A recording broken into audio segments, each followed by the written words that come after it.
Bookcase and Coffee presents Buzzing About Romance, a quick shot of romance. Hey everyone, welcome to Buzzing About Romance, a quick shot of romance. I am Becky, and joining me for this episode is podcast contributor Lindsey. Hi, Lindsey. Hi, Becky. So this is another title that I was like, hey, somebody should read this book because it's one I love and nobody wants to talk about it. And I'll always read whatever books you want to talk about. I know, you're so great about that. I'm always like, hey, are you interested in this? You're like, yeah, sure, I'll read it. So on this episode of A Quick Shot of Romance, we are reviewing Fake by Kylie Scott. This is a standalone Hollywood norm fake relationship romance. Was this your first Kylie Scott romance? I think so. I think I've read her before, but I can't remember. I didn't keep a good track list of books. Yeah. We're all angry at our past selves. Yeah, I don't think it is my first book by her, but I will say it's like the first one that I've actually documented reading. She tends to write a lot of rock star romances. She has a great series that's her Stage Dive and then her Dive Bar series that I like both of those. I really like her books. She's a hybrid author, so some of her books are trad pub and some of her books are indie. And one of the things I like about reading her is her voice remains the same across all of them. Oh, that's great. Yeah. Yeah, she doesn't change who she is, and I like that. That's rare. I like that too. I like it when authors are transparent about their branding across what they're doing. Yeah. And especially like when they can create some kind of cohesion between the various formats. That's really awesome. I agree. And she does it exceptionally well. So now typically, would you like a Hollywood romance? Is that a trope that you read, or this was pushing you a little out of your comfort zone? I mean, I do read them. I don't usually love them, like rock star, movie star, like any kind of like fame element there. They're okay. So it's hit or miss for me. I either really like them or really don't. Okay. It really depends. Well, we'll have to see if you really liked this one or not. Synopsis from Goodreads, please, Lindsey. He walks the red carpet. She's more familiar with vacuuming one. When a scandal tarnishes the reputation of hot as hell A-lister Patrick Walsh, he needs a reputation rescue pronto. Enter waitress Nora Pierce, a nobody who's average with a capital A. She's available, dependable, and a sworn-off man for the rest of her natural-born life. In other words, the perfect match for a no-strings fake romance. For the right amount of money, she can avoid waitressing and play the part of his dependable, down-to-earth girlfriend. What she can't avoid, damn it, is the growing steam between them. But being hounded by the paparazzi and having your life dissected on social media is a panic attack in the making. And while Patrick might be a charming rogue on screen, in real life, he's a 6'2", confusing, gorgeous, brooding grump who keeps her at a distance, but also makes her feel like this bond between them might be more than just an act. Being dumped on cue should be no big deal, except being fake with Patrick is the realest relationship Nora has ever had. What's a girl to do but flip the script and ask for a rematch made in Hollywood? So the release date on this is May 18th of 2021. This is my top read of May last year. This is a Hollywood fake relationship, close proximity romance. This is single point of view. It is done only from Nora's point of view. And put out percentage was 63%. So, but it didn't feel like a slow burn. It didn't feel like a slow burn, and it also felt like the single point of view. That's another, like, I really like first person dual point of view storytelling. That's my preferred format. But this book, I don't see how it could have been written any other way, because Patrick is so intense and he's so quiet and reserved that, like, not having his viewpoint in the story and just having to rely on like the very limited words that he shares and like really, really looking at his actions, like you really have a very powerful element to the story through that point of view. Yeah. And I really loved it. Now, did you listen to the audiobook of this or did you read this? I did. I listened to the audiobook from Andy Arndt with Andy Arndt as Yeah. narrator. And she's so awesome. Like, she's a top narrator. Top. She is, and she was the perfect voice for Nora. I just loved her voice for Nora. She was just perfect for that. I read this book, so I didn't audiobook this one. But now that I realize that it's Andy, I feel like I need to go back and listen to it because I do like her stories. So you talked a little bit about Patrick. He was so much more than I thought he could be. And you're right. As we get to know him through Nora's eyes, we realize why she's falling in love with him. He's a sweetheart. He is. Now, there are moments when I want to like shake him and be like, where'd you go, dude? Like, he kind of abandons her a couple of times, like just leaves. Yeah. Yeah. And then you find out what he did and you're like, oh, that was really sweet. Yes. It's like he holds things so close to the vest. I don't know if it's like because of his past, because he's been burned. He kind of lived up to the Hollywood playboy for a little bit, and then he makes some bad decisions, getting with his best friend's ex, who turns out to be like not so much of an ex, and they kind of have tarnished his career with something that probably really wasn't his fault at all. They kind of just used him as a scapegoat, and then he feels betrayed, and I don't know, it's just really sweet, like when he's looking for someone who's authentic to be his fake girlfriend to help his reputation, and they come back to Nora, and everybody like who works for him is like, what do you have to gain by this? Like, what is your angle? Why are you doing this? And she's just like, I don't really have an angle. Like, it's an opportunity I can't say no to. No, well, and you find out, and this is, I guess, a little spoilerish. So the way they meet is Patrick comes into, she's a waitress who works at this Italian restaurant.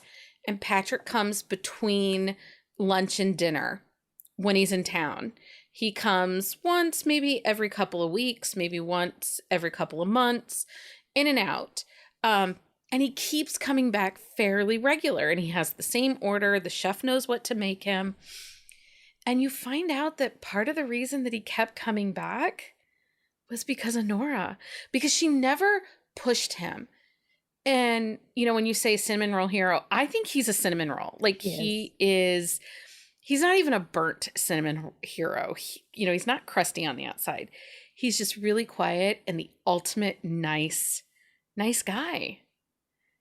Yeah, and I think they don't really talk about like the paparazzi creating a reputation for him too much, but like definitely the paparazzi being a part of his life. It's like Hollywood gave him a reputation for who he is, so he's never done anything to try and change that perception. Yeah, because at the end of the day, like, he's okay with who he is behind closed doors, and he doesn't care what people think.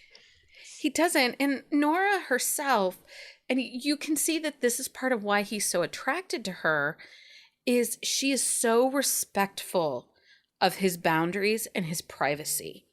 She never pushes to a point that would make either one of them uncomfortable. Right. And it's very organic. Like the way they start spending time together, they have tiny conversations doing, little everyday things together. And then it just kind of spirals. Like he starts to want to spend more and more time with her. They start spending more and more time together. And it's just very organic progression. I really love the point where things kind of come to a head and they've been progressing between the two of them. And they have a scene where he has to make a decision about whether or not the relationship they're being called out on their fake relationship, and he has to make a decision. And I just love that scene so much. It's one of my favorite scenes between a hero and a heroine, because like he never breaks character. Like there's never, sometimes you get these situations with heroes, especially in the reconciliation, when there's like a conflict and then the hero and heroine are reconciling that conflict to get to the HEA. They'll do something very out of character for them, and it's like it doesn't break the story, but it doesn't fit. And like the way he handles those moments, there's like a suspense to those scenes, a discomfort. Like it definitely creates discomfort for Nora, but like the way that those scenes are written, there's such an intensity to it. And like you just see that like Patrick's not the kind of person to give an answer that he's not like fully behind. Yeah, I agree with that. And okay, I do have to talk about his parents. So the announcement has hit that they're dating and she's moving in with him. His parents just hop a plane from Arizona to Los Angeles, not a long flight, but show up on his doorstep. And Nora is dying. She's like, why are they here? And they totally, like, she's like, just sleep in the bed. They, share the bedroom because they don't want to, let his parents in on things too much. But whose parents just do that? It was so awkward, but it was so funny and so dynamic. And I was like, yeah, that would happen. It was just, it was cute. It was all those cute. little scenes. There was like cute moments in this book, and don't know that we get a ton of those in romance. Like there are cute moments, but like so many of the moments between Patrick and Nora were just like heartwarming and cute, but also like that constant tinge of spicy on top. And like his scenes with her grandmother, and my the gosh, man behind the tree. When he sends her flowers, oh my gosh, he's so funny in the things that he does. And like she doesn't let him get away with it. Like when he'll say something or do something that she doesn't agree with, she's like, well, since you've done this and you've decided that it will be like this for me forever now, you owe me this. Yeah. The grandmother was really so funny and so cute, and she was a hoot. Like she breaks up the story, and she also, I think, so there's this family curse surrounding Nora, but I don't think Grandma really believes in the family curse. The family curse is they're not destined to be in love. That like Nora's grandfather died when he was young. She never knew who her dad was. Her mom left her. And then I think did her mom pass away then? I think her mom passed away. Her mom passed away, and Grandma raised her, and Grandma's sister was totally anti-men. Like, men are the worst. So the family curse is that they're destined to not fall in love. Like, love will not be forever for them. And Grandma, I don't think really believed it, because she was pushing them together at every opportunity. She was. And she really liked him. Like from when he comes to meet her, and they like she up until that point, like Patrick is still a little bit leery of Nora. Not like leery in the sense that like he doesn't trust her, but more in like he's still holding himself back from her. And then when Gran tells him all about what Nora did, like dropping out of school to take care of her and like putting her first, and like the fact that she's doing like basically doing this so that she can, afford to continue taking care of Gran, like it just puts things in perspective for him that like she really does have good intentions, and like he knew that about her in the first place, but it just like that was really a turning point for them as well. It really was. Not just like cute scenes with Gran, but like a major turning point for their relationship. And there's some other supporting characters in this book that are pretty dynamic. You have May, who is Patrick's assistant. Really, she's running the show. And Nora believes that May does not know that their relationship is fake for the first half of the book. So there's this awkwardness where she's trying to be like, oh yeah, we fell in love. But May does not believe it. And actually, May calls her out on her bullshit when she's still like, it's fake. And May is like, no, it's not. No, it's not. And I loved that. She was spicy. I loved it too. I loved it so much. Like, especially that scene where she's like, it's not fake. And Nora's like, yeah, okay, whatever. And May's just like, yeah. We're gonna go on about our business because you're being dumb. Like, it is what it is. You're being so dumb. And then there's Angie, who is Patrick's PR person. And she's a little bit of a antagonist in this story because she doesn't fully trust Nora yet. Like, she's just not sure. Yeah, she's very much like, I mean, it makes sense. Her priority is looking out for Patrick. He's in a bad situation. He can't have, like, she knows him to the point where, like, she knows he really can't handle, being betrayed in the situation. And she's looking out for him. And it does create, like, a little bit of conflict between her and Nora, but they get past it and they work through it together. Yeah. There is, like, some slightly darker suspense in the book as well. Like, there's a stalker element to it. It doesn't overshadow the book. I don't think it really is. It's a really small piece of the book, yeah, but it does create the catalyst that forces both of them to take a look at what they're doing and where they want to go with this. Yeah, because it puts the stakes of what they're doing into perspective, because even though it is fake at that point, the consequences of it are very real. The fact that they have a public perception and that she's not able to stay, her own little nobody self anymore. Like, it really does put the stakes into perspective for them, and they have to figure out how to navigate that. I also really enjoyed Patrick's friends, the two guys, the Hollywood star and then the rock star.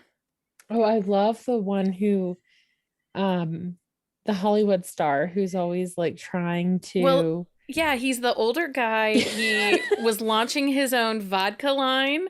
Like, it had a bit of a Ryan Reynolds feel to it a little bit.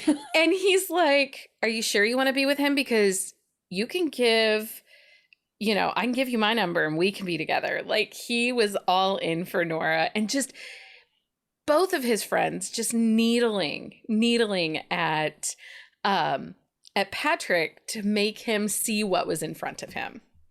Yeah, especially because they know, like, Patrick tells them pretty quick what's going on. Yeah. And they've both been with him, like, through the situation when he lived through it. And then just, I love their dynamic with Nora. I love, like, well, if you're not going to date her, then, like, let me, like, give me her phone number. It was so funny. And then I really love the rock star. I forget his name, but they were, like, hinting breadcrumbs at his story, and I just really love that. And I'm not sure if he has a story or not. I need to go look, because I wanted his story also. Because I want both of them. He was a hoot. He was a hoot in that book. So Kylie Scott, if you're listening, we would really like to know, is that book out there? And can we have it? If not, could you write it real quick for us? Because we would like to read it. Both of them. I think, like, all three of them. Yeah. So the whole point of this story is he has to rehab his image, and there comes a point where his image has been rehabbed, and that is where we're going to stop, because we do not want to spoil this book. But Patrick has to make some choices, and so swoony. It is. It's so swoony. He's so sweet. So sweet. So swoony. Perfect cinnamon roll. Anyway. But, like, I like that he's a different kind of communicating hero. Like, he doesn't rush into any of his decision making. Even when he's picked Nora as the fake person, like, you can tell, like, he's he knows why he's doing this. Like there's a reason behind it. And he does things that make him feel comfortable and that he thinks are best for him. And I just think like he's just a really thoughtful hero, and he communicates in a very different way than we see. Like he's not aggressive, he's not overbearing, he's fierce when it comes to Nora, but at the same time, like he definitely is not overshadowing her in any way at all. No, and he wants to support her. He wants to know what she wants to do, and he is behind her, whatever she decides. And there's some business opportunities with her best friend, and he doesn't try to overtake. He just is encouraging, and he doesn't be like, well, you don't have to work, or I'll give you the money to do this. And instead, he allows her to do it the way she wants to do it. And it was just really thoughtful and respectful. So at the end of the day, just read this book. It is that good, people. It is. So do you have a book you think we should review for a quick shot of romance? Send us an email to thebees@bookcaseandcoffee.com. Lindsey, thank you so much for joining me for this quick shot of romance.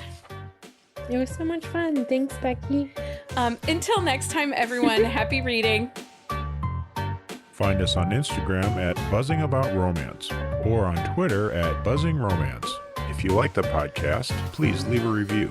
If you'd like to support us directly, join the Bookcase and Coffee Patreon and receive exclusive content only available to Patreon members. Check out bookcaseandcoffee.com for our on-the-shelf show notes.